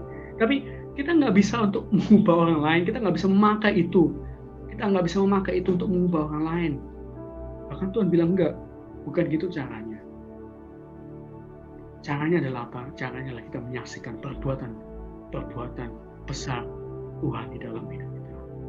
Kita menyaksikan apa? Menyaksikan perkataan kesaksian kita, menyaksikan itu. Kita mengalahkan iblis oleh apa? Iblis bisa dikalahkan oleh apa? Oleh kuasa darah anak domba. Kuasa darah anak domba bisa mengalahkan iblis. Dan perkataan kesaksian kita. Kita lihat iblis itu apa? Dia mendakwa. Dia mendakwa. Saya mau bagian suatu hal juga. Iblis itu mendakwa kita. Mendakwa maksudnya apa? Iblis itu akan terus berusaha mengingatkan kita akan dosa kita, akan kesalahan kita. Iblis akan terus mencoba juga mengingatkan kita akan dosa-dosa yang lama. Kalau mungkin kita jatuh dalam dosa, saya percaya Roh Kudus juga mengingatkan kita. Ketika Roh Kudus mengingatkan kita, mari kita datang, kita minta ampun, kita bertobat, kita berbalik, kita tinggalkan dosa itu. Dan saya percaya ketika kita sudah minta ampun, ketika kita sudah berbalik meninggalkan itu, Tuhan, dan kita minta ampun, Tuhan sudah janji, Tuhan sudah ampuni kita. Bahkan Tuhan bilang, ya, ketika di dalam Dia, kita sudah dikuduskan, disempurnakan. Tapi iblis tahu itu gitu. Iblis dia cerdik. Dia tahu itu dan dia akan terus ingat kita. Bukan kamu dulu kayak gitu tuh. Kamu dulu kan. Kamu dulu kayak gitu, sekarang mau jadi orang baik. Nggak mungkin lah. Kamu itu masih nyimpen dendam tuh. Nggak mungkin lah kamu bisa jadi orang baik. Nggak mungkin kudus. Nggak mungkin Tuhan menerimamu. Itu salah, saudara. Itu salah, kan di sini dikatakan kita harus mengalahkan itu. Mereka mengalahkan dia, kita mengalahkan dia. Oleh apa? Oleh kuasa darah anak domba. Ketika iblis mengingatkan dosa kita yang lama, mari kita ingat, darah anak domba sudah tercurah untukku. Dosaku sudah dibayar lunas. Dan kita harus perkatakan itu. Kita harus berdoa, iblis, kamu gak berkuasa atasku. Karena darah anak domba sudah membebaskanku. Aku sudah minta ampun. Tuhan Yesus sudah mengampuniku. Aku sudah diterima. Kita ingat tadi 1 Korintus 5 ayat 21. Di dalam dia aku dibenarkan. Itu cara kita untuk mengalahkan iblis ya. Oleh darah anak domba, oleh perkataan, kesaksian kita. Itu yang kedua, kita harus memberitakan, menyaksikan perbuatan baik Tuhan dalam hidup kita. Lalu apa lagi yang ketiga? Kita harus memuridkan, membaptis, dan mengajar.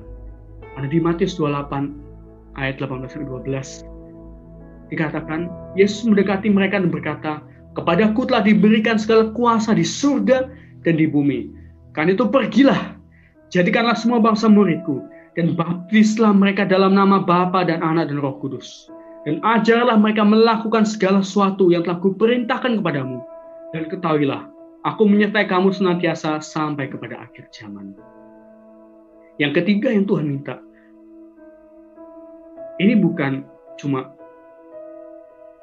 permintaan ya, ini perintah gitu kan. Tuhan bilang, pergilah. Kalau minta kan, tolong kamu pergi dong, itu baru minta kan. Ini enggak, ini Tuhan bilang, pergilah. Jadikanlah semua bangsa muridku. Baptislah mereka dalam nama Bapa dan Anak dan Roh Kudus. Ini perintah Tuhan buat kita. Ini perintah, ini bukan sesuatu yang ya oke lah kalau lagi enak ya tak lakuin, kalau enggak lah. Ini kayak lagi sibuk kayak, hidup lagi sibuk males Enggak kayak gitu, ini permintaan Tuhan. Ini perintah Tuhan. Pergilah, jadikanlah semua bangsa muridku. Baptislah. Ini nggak ada alasan gitu. Ini nggak ada alasan bilang, Tuhan aku ini siapa gitu kan. Aku nggak bisa apa-apa. Tuhan minta kita semua gitu kan. Pergilah, jadikanlah semua bangsa dan baptislah mereka. Ini tanggung jawab yang Tuhan kasih kepada setiap orang yang percaya, yang sudah diselamatkan. Untuk memuridkan, untuk membaptis, untuk mengajar. Kalau kita nggak tahu caranya memuridkan, ya mari kita belajar. Mari kita cari tahu. Kalau kita mungkin takut, Tuhan, tapi bagaimana kalau aku salah ngomong? Ya kita cari tahu. Gimana ngomong yang benar itu? Atau mungkin kalau kita pun bingung meyakinkan orang karena ada keraguan, ya kita cari tahu dulu jawaban itu. Sambil jalan kita cari tahu. Karena nggak ada yang sempurna gitu. Saya pun nggak tahu semuanya. Pak Obadya pun nggak tahu semuanya. Para staf gembala pun nggak tahu semuanya. Kita juga sedang terus berproses, terus mengenal Tuhan.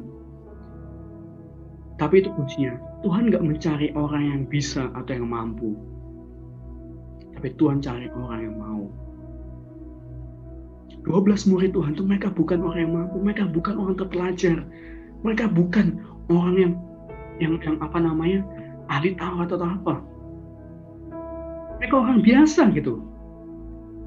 Tetapi ketika Tuhan manggil mereka, mereka mau ikut, mereka mau setia, mereka mau taat, mereka mau terus-menerus ikut Tuhan.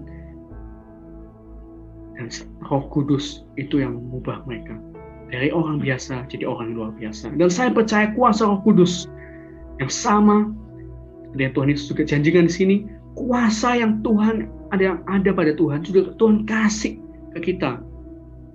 Tuhan menyertai kita. Bukankah ini suatu yang luar biasa ketika Tuhan menyertai kita? Dan saya percaya ketika Tuhan menyertai kita, kita akan bisa melakukan itu. Tapi pertanyaannya bukan bisa atau nggak bisa. Pertanyaan mau atau enggak gitu kan. Saya berharap kita semua introspeksi ya. Introspeksi akan diri kita. Bagaimana kita ini ketika Tuhan sudah menyelamatkan kita. Apakah kita ini diam aja? Apakah kita cuma jadi orang Kristen Minggu, atau Jumat Minggu, atau Rebu Jumat Minggu, atau Kamis Jumat Minggu, doa, komsel, dan ibadah aja?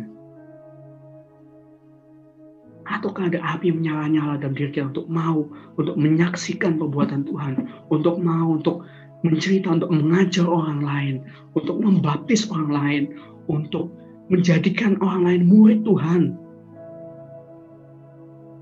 Untuk bisa seperti itu ada Roh Kudus dalam diri, ada drive dalam diri kita bilang, kamu mau nggak kenal Tuhan? Kamu mau nggak kenal ini? Siapa sih Tuhan Yesus itu? Tuhan Yesus sudah mengubah hidupku. Tuhan Yesus sudah ngasih aku kebebasan, ngasih aku hidup yang baru, ngasih, nggak menguduskan, menyempurnakan. Aku nggak perlu takut lagi mati. Aku nggak perlu takut lagi untuk masuk neraka. Kan ada jaminan. Mau nggak kamu kenal? Mau nggak kamu ngerti gitu kan? Itu, saya percaya ketika kita sungguh-sungguh dalam Tuhan, ketika ada kasih mula-mula, ketika ingat betapa mahalnya pengorbanan Tuhan buat kita, ketika kita ingat bahwa sebenarnya kita ini yang harus disalibkan, kita ini yang seharusnya mati, kita yang harusnya menderita, tapi Tuhan menanggung semua itu. Ketika kita ingat itu, saya percaya hati kita juga mau untuk menyatakan itu buat orang lain, menyatakan kasih itu buat orang lain. Saya percaya kita akan jadi kayak jemaat mula-mula itu, dan mau jadikan segala bangsa murid Tuhan. Lalu apa gitu kan? Jadi ingat, ketika kita sudah selamatkan sebagai orang Kristen itu nggak gampang gitu kan? Karena memang ikut Tuhan itu ya nggak gampang ya. Tuhan saya bilang jalan yang benar itu kayak sempit banget. Kalau jalan yang menuju maut, menuju kehancuran ini gampang banget, lebar gitu kan. Jadi kalau ada yang bilang, orang Kristen tuh enak banget, nyantai banget, habis selamatin udah, keselamatan tuh mudah. Saya mau katakan sekali lagi, itu salah. Anda belum mengenal Tuhan. Anda belum mengenal Yesus.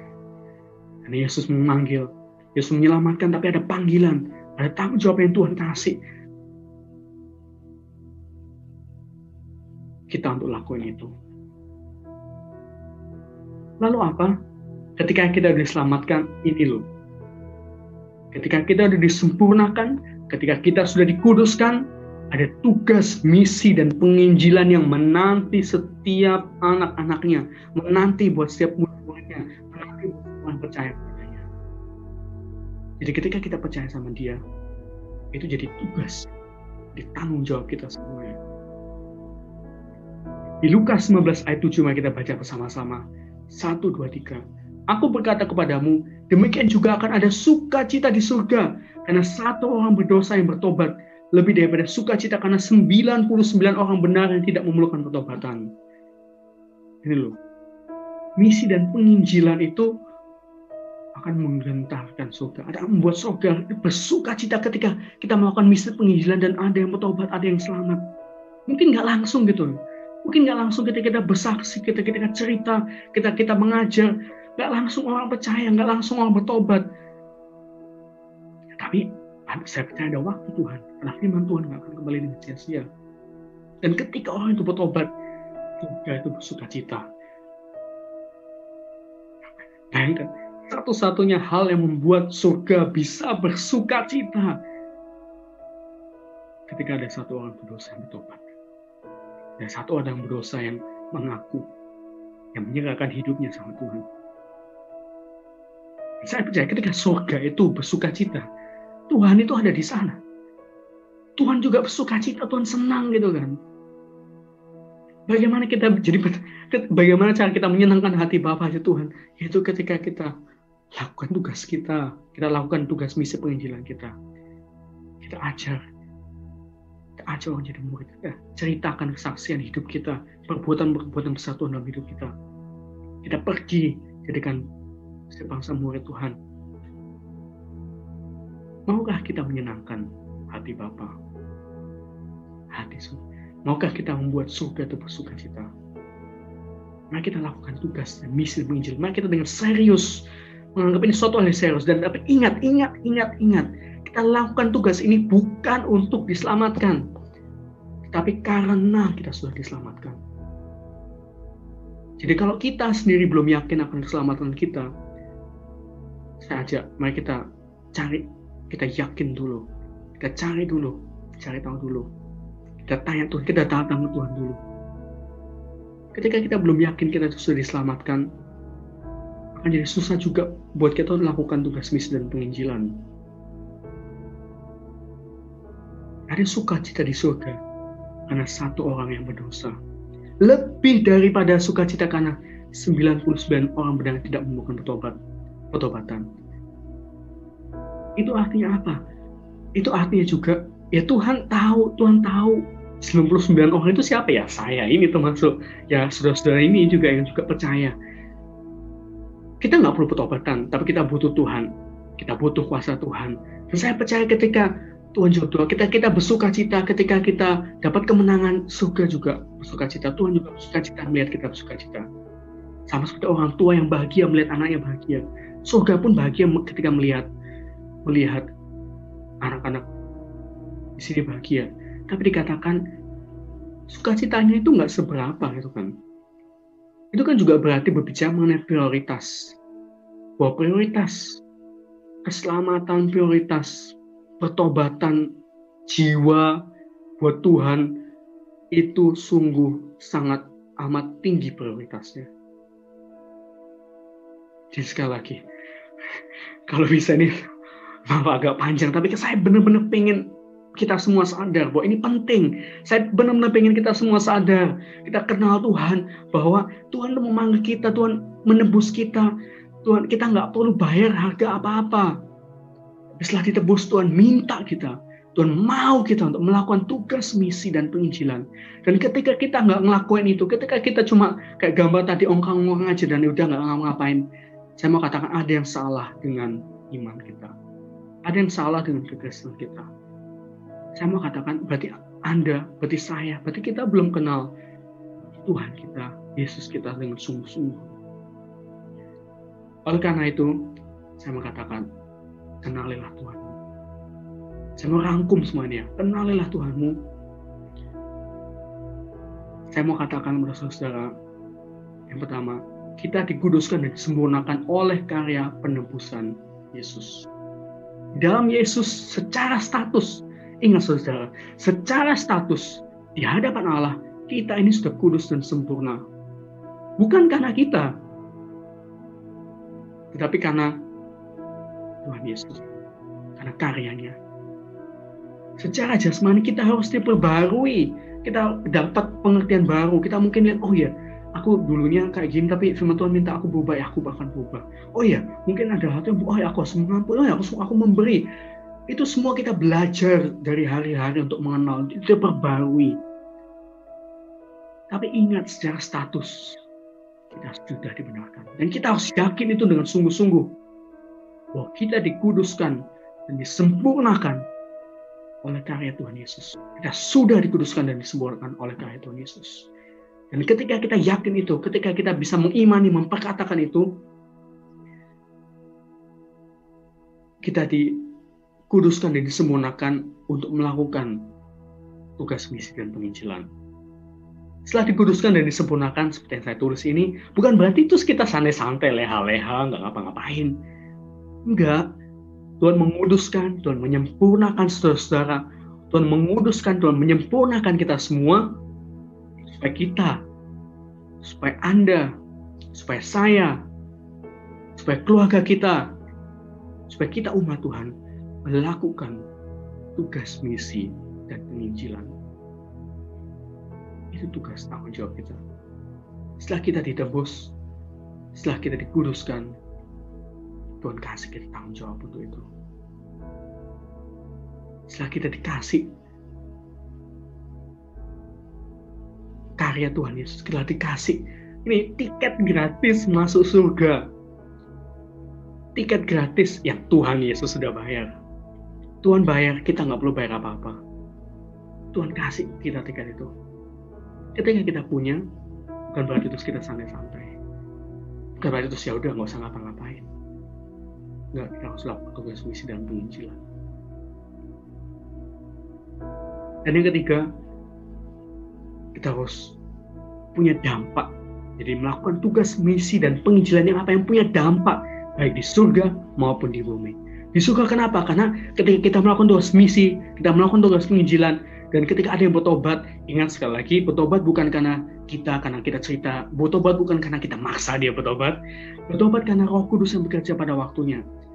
Tapi ketika dia bertobat, surga bersorak-sorak. Kita bisa punya dampak akan surga. Kita bisa buat surga bergentar. Kita bisa buat Bapa kita, Allah kita bahagia, sukacita, malaikat bersukacita. Kita bisa punya dampak. Tuhan merindukan hidup kita berdampak di surga melalui misi dan penginjilan, karena dari pendengaran firman akan muncul iman, dan oleh iman kepada Yesus orang akan diselamatkan dan dibenarkan. Ada dampak di surga dan juga punya dampak di bumi gitu. Karena saya percaya tugas misi penginjilan, di situ kita akan jadi saksi, jadi contoh, kita akan punya dampak sama hidup orang lain karena kesaksian kita. Dan untuk menutup, saya mau bacakan dari Daniel 11 ayat 32b. Tetapi umat yang mengenal Allahnya akan tetap kuat dan akan apa? Bertindak. Kenalilah Tuhanmu dengan sungguh-sungguh. Kenalilah pertobatanmu. Akuilah bahwa yakin, percayalah kau sudah dikuduskan, disempurnakan dalam Tuhan. Dan lakukan tugas misi penginjilan yang punya dampak di surga nanti. Ketika kita mengenal Tuhan, kita akan apa? Akan kuat. Dan akan apa? Kita akan bertindak. Kita nggak akan diam aja, tapi kita akan bertindak. Semoga ini jadi berkat buat kita. Maaf kalau sedikit panjang, tapi mari saya mau kita semua lebih sungguh-sungguh lagi ikut Tuhan. Saya percaya itu juga yang jadi kerinduan Pak Obaja, di kerinduan seluruh staf gembala, supaya kita jadi orang Kristen yang punya dampak, supaya kita nggak cuma jadi orang Kristen yang diem aja, tapi punya dampak, yang melakukan tugas misi dan penginjilan. Ingat sekali lagi, bukan perkara bisa atau nggak bisa, tapi perkara mau atau nggak mau. Mari sekarang kita mau tunduk kepala, kita mau berdoa. Tuhan Yesus, terima kasih Tuhan. Sungguh Tuhan yang mengucap syukur, karena Engkau luar biasa. Karena kami Tuhan boleh membaca firman-Mu, kami boleh diingatkan kembali bahwa karya-Mu di atas kayu salib itu luar biasa buat kami. Bahwa Engkau itu Tuhan Allah yang luar biasa mengasihi kami, yang luar biasa peduli sama kami, dan mau mengorbankan, memberikan anak-Mu yang tunggal, supaya kami yang berdosa ini kami boleh diselamatkan. Sungguh terima kasih. Mari Tuhan sadarkan, bila kami boleh terus-menerus ingat itu dari hari ke hari, mengingat-ingat karya-Mu dalam hidup kami Tuhan, mengingat-ingat betapa besarnya dosa kami yang sudah Engkau hapuskan Tuhan, yang sudah Engkau lupakan Tuhan. Engkau sudah mengubah kami. Bila itu jadi kesaksian kami Tuhan, dan juga kesaksian kami bagaimana Engkau mengubah kami terus dari hari ke hari, mengubah karakter kami, mengubah pemikiran kami, mengubah tabiat kami, mengubah perkataan kami. Oh Tuhan, tolong kami. Dan apabila Tuhan kami nggak merasa ada hal yang berubah, kami nggak merasa Tuhan, kami merasa hidup ini ya biasa-biasa aja, gini-gini aja. Oh Tuhan, tolong kami Tuhan Yesus. Roh Kudus tolong kami. Beri kami revelasi. Apa yang mungkin harus kami ubah? Apa yang mungkin harus kami serahkan? Apa yang harus kami pelajari Tuhan? Roh Kudus tolong kami. Karena kami mau Tuhan untuk melakukan tugasmu. Itu tuh panggilanmu Tuhan. Itu apa yang menjadi kerinduanmu Tuhan. Kami mau melakukan itu Tuhan. Tapi ketika kami belum sadar Tuhan, pekerjaanmu, ketika kami nggak tahu pekerjaanmu yang besar dalam hidup kami, tolong kami Tuhan.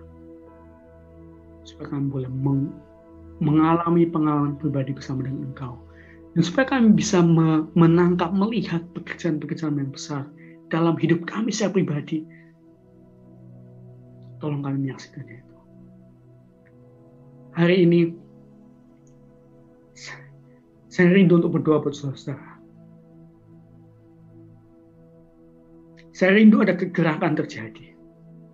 Saya rindu kita nggak jadi orang Kristen yang biasa-biasa aja. Orang Kristen yang cuma ke gereja, duduk diam, lalu nggak terjadi apa-apa. Saya rindu ada kegerakan terjadi. Dan saya percaya hanya Roh Kudus yang sanggup mampu untuk mengerjakannya. Saya saat ini mau berdoa. Saya mau berdoa buat saudara, buat kita semua yang mau mengatakan, Tuhan, aku rindu untuk Kau jamah, untuk mengalami Engkau secara pribadi, Tuhan. Aku mau mengalami Roh Kudus-Mu. Aku mau diubah hidupku, Tuhan. Oh, Tuhan, tolong mungkin ada bagian hidupku yang aku nggak bisa ubah. Aku masih terikat, Tuhan. Aku nggak tahu gimana caranya. Aku nggak ngerti. Tapi aku mau, Tuhan. Aku mau mengalami kuasa-Mu dalam hidupku. Mengubahku.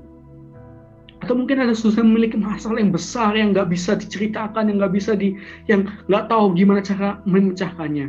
Saya mau katakan, Tuhan Yesus punya jawabannya. Tuhan Yesus mau bekerja dengan dahsyat dalam kehidupan saudara, menjawab, memberikan jalan keluar. Tuhan mau lakukan itu. Dan kalau itu saudara,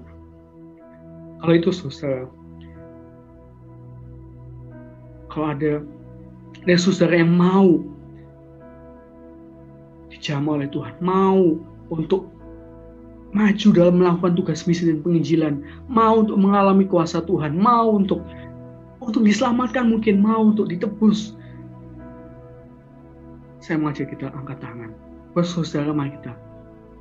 Buat yang mau, mari kita angkat tangan. Saya mau berdoa buat saudara. Meskipun kita terpisah, saya percaya Roh Kudus ada. Saya percaya Tuhan itu Allah Maha Hadir. Dan Dia melihat hati kita, Dia melihat tangan kita yang terangkat ini. Dan saya percaya Tuhan akan lawat, Tuhan akan jamah. Mari kita berdoa. Tuhan Yesus, Tuhan lihat tangan-tangan terangkat. Tuhan lihat orang-orang yang, atau mungkin yang belum mengangkat tangan, tapi mungkin dalam hati berkata, Tuhan aku mau tapi aku nggak tahu caranya. Tuhan aku mau tapi aku ragu-ragu. Tuhan aku mau tapi gimana Tuhan? Tuhan bertanya, apakah engkau mau mengalami kuasa-Ku? Apakah engkau mau mengalami kehadiran-Ku, mengalami pertolongan-Ku? Kalau engkau mau, mari angkat tangan. Tuhan, di dalam nama Tuhan Yesus, Engkau lihat tangan-tangan yang terangkat. Engkau lihat hati-hati yang rindu, hati-hati yang mau untuk mengalami kuasa-Mu Tuhan. Bukankah itu janji-Mu Tuhan, Engkau akan menyertai kami sampai pada akhirnya, ketika kami mau untuk bersaksi, membaptis, menjadikan segala bangsa murid-Mu Tuhan. Mengajar mereka Tuhan. Tuhan, kami mungkin nggak bisa Tuhan, tapi kami mau. Tolong kami Tuhan. Tuhan Yesus, Engkau lihat tangan-tangan terangkat ini. Ya Allah Bapa, ya Roh Kudus, ya Tuhan Yesus, Engkau lihat tangan terangkat ini. Aku mau memberkati mereka Tuhan di dalam nama Tuhan Yesus. Dan oleh kuasa darah anak domba yang sudah tercurah itu, saya percaya kuasa itu mengalir saat ini. Mengalir, memenuhi Tuhan setiap pribadi-pribadi yang rindu untuk jamah, yang rindu untuk mengalami kuasa Tuhan, yang rindu untuk dijamah oleh Tuhan. Saya percaya kuasa itu mengalir. Roh Kudus jamah mereka. Roh Kudus lawat mereka. Saya percaya mulai hari ini Roh Kudus akan bekerja. Mari kita turunkan tangan kita. Tuhan Yesus, terima kasih Tuhan. Terima kasih. Karena itu janji-Mu Tuhan. Buat orang yang mau, orang yang datang kepadamu, akan Engkau tolak Tuhan. Dan itu janji-Mu Tuhan, semua yang kami minta di dalam nama Engkau akan melakukannya Tuhan. Dan saat ini kami minta di dalam nama Tuhan Yesus, kami minta ada kegerakan terjadi, ada lawatan-Mu terjadi, ada anak-anak-Mu yang bangkit untuk melakukan tugas misi penginjilan, untuk menyatakan-Mu Tuhan, menyatakan kasih-Mu yang luar biasa, menyatakan pekerjaan-pekerjaan-Mu yang luar biasa, menyaksikan pekerjaan-Mu dalam kehidupan setiap anak-anak-Mu Tuhan. Kami percayakan ada kebangkitan itu Tuhan Yesus, sehingga semakin banyak orang boleh mengenal Engkau, boleh mendengar cerita tentang Engkau. Semakin banyak orang boleh diperkuat imannya, boleh tumbuh imannya oleh apa? Oleh pendengaran firman akan kesaksian itu. Terima kasih Tuhan Yesus, sungguh Engkau luar biasa. Hamba-Mu saya berbicara Tuhan. Engkau akan terus berbicara Roh Kudus. Engkau akan terus bekerja. Dan mari kita terus. Tuhan Yesus berkati kami Tuhan. Terima kasih Tuhan Yesus, di dalam nama Tuhan Yesus kami sungguh bersyukur dan berdoa. Haleluya. Amin. Selamat hari Minggu. Saya serahkan kepada Kak Ani yang memberi pengumuman.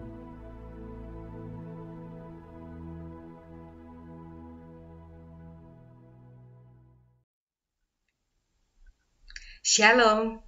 Terima kasih untuk firman Tuhan yang telah diberitakan.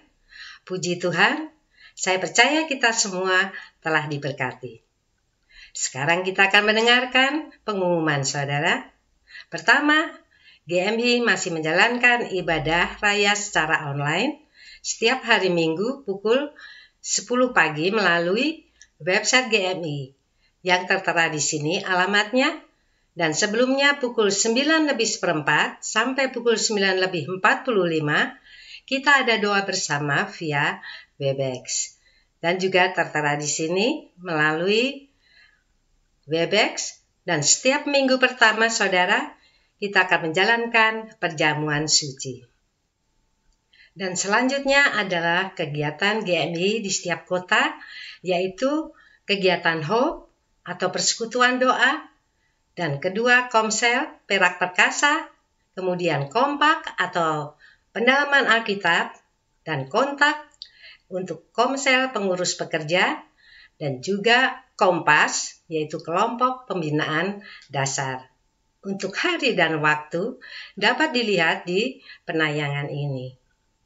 Dan untuk kontak, menghubungi pengurus dan informasi lebih lanjut, bagi yang belum tahu dapat dilihat di website GMI.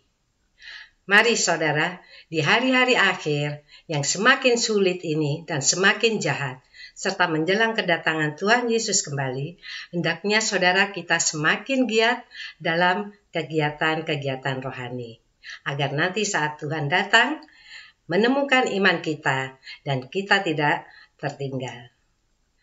Dan saudara, di dalam 1 Korintus 15 ayat 58 firman-Nya menasihati kita. Karena itu saudara-saudaraku yang kekasih, berdirilah teguh, jangan goyah, dan giatlah selalu dalam pekerjaan Tuhan. Sebab kamu tahu bahwa dalam persekutuan dengan Tuhan, jerih payahmu tidak sia-sia. Amin saudara. Pengumuman berikutnya adalah persembahan syukur atau kolekte. Bagi yang mau memberi dapat dilakukan dengan dua cara. Pertama, saudara dapat transfer ke rekening GMI Pusat. Nomor tertera di sini.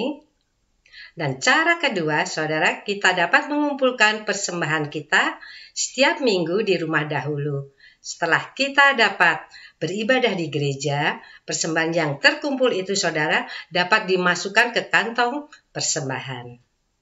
Atau kalau mau ditransfer ke GMI setempat atau lokal, silakan saudara menghubungi koordinatornya masing-masing.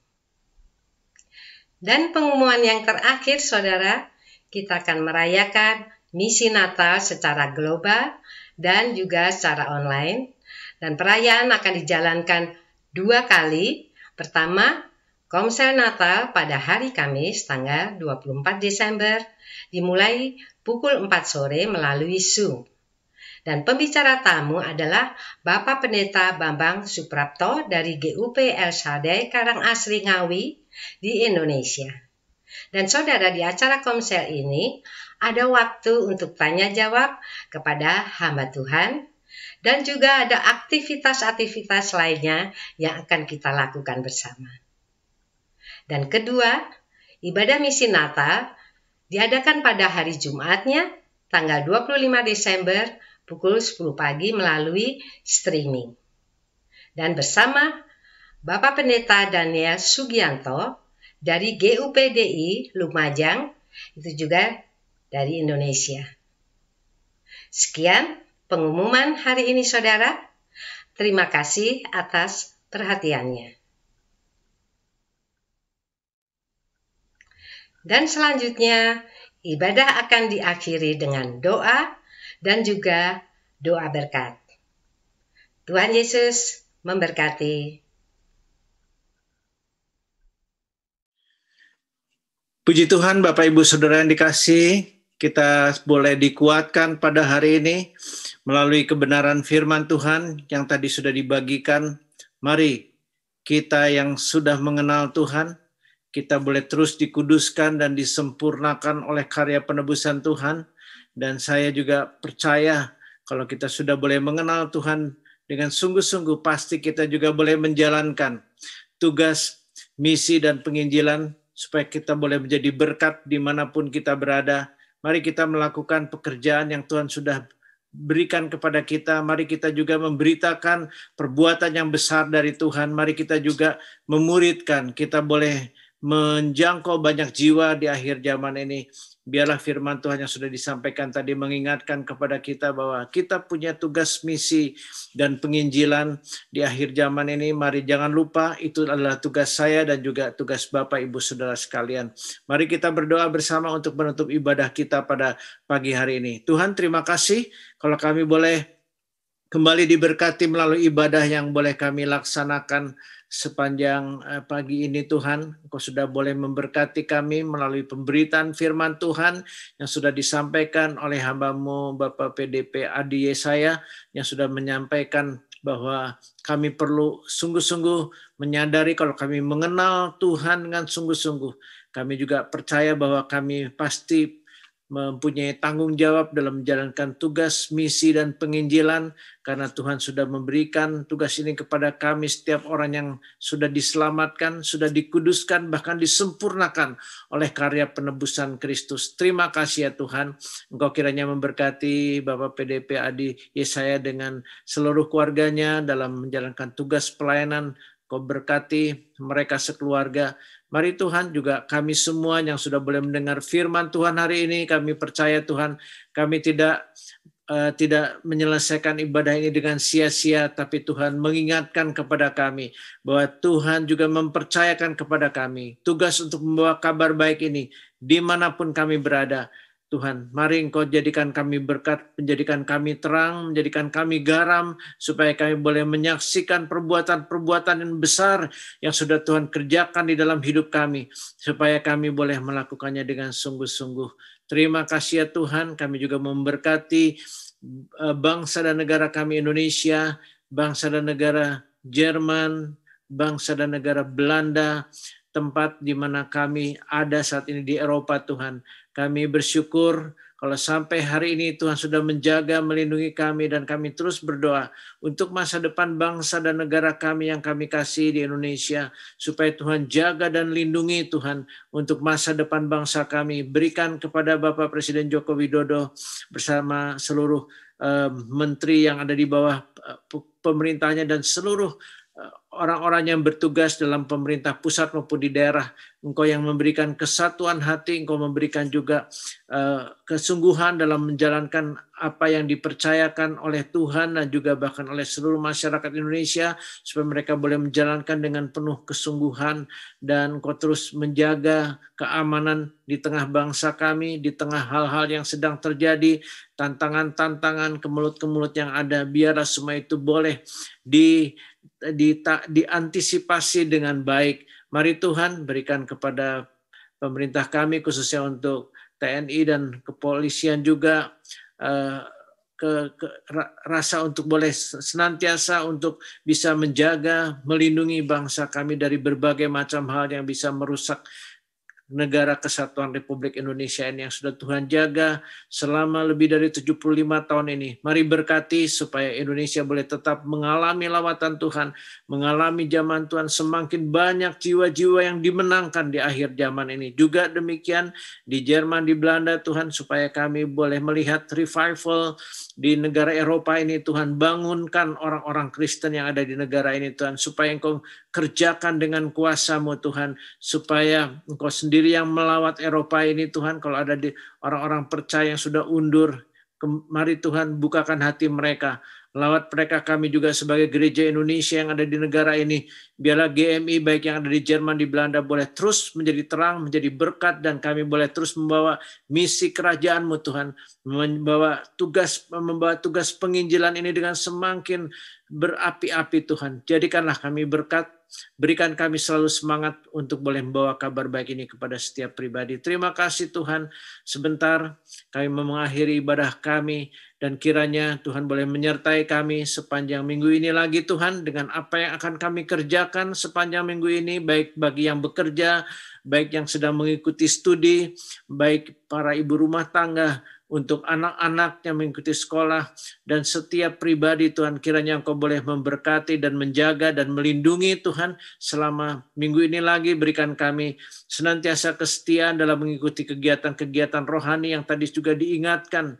Salah satunya kami boleh tetap tinggal dalam komunitas yang saling menguatkan, dalam komsel-komsel yang diadakan setiap minggu, juga dalam ibadah doa kami Tuhan, dalam Hope setiap kota maupun Hope global. Mari Tuhan berikan kami senantiasa kerinduan untuk selalu bersatu, untuk saling menguatkan iman seperti kehidupan gereja yang mula-mula.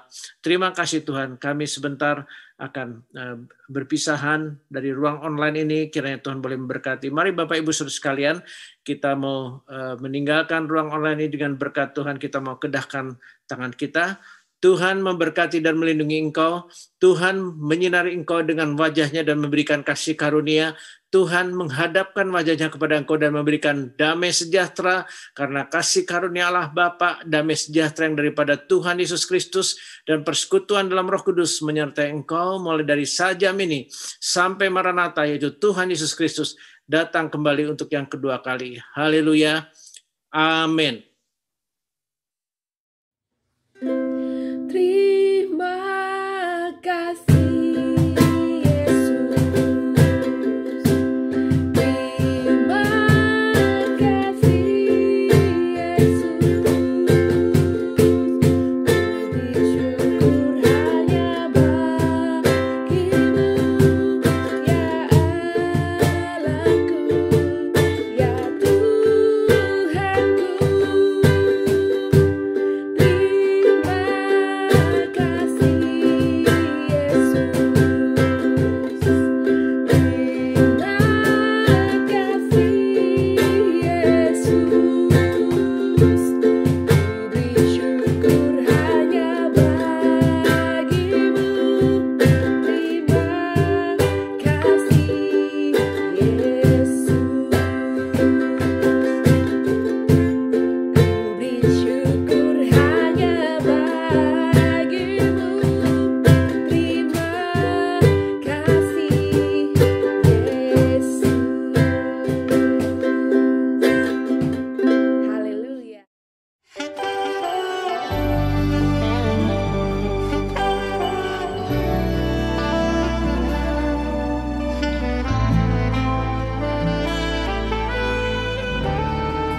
Engkau tahu di hatiku ada sejuta rindu untuk selalu bersamamu Yesusku. Izinkan ku menyenangkan hatimu lewat nyanyian hatiku.